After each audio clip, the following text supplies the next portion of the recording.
दीवाना हूँ इन अदाओं का, मैंने तो प्यार किया है तुमसे, जिंदगी भर तुम्हें ही चाहूँगा।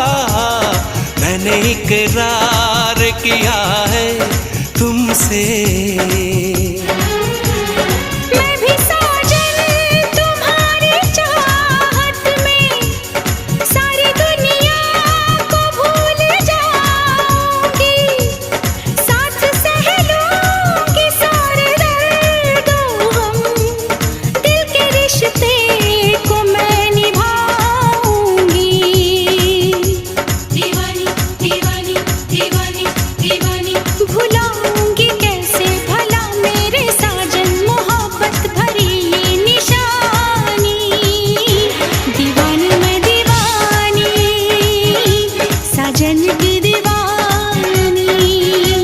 दीवानी मैं दीवानी, साजन की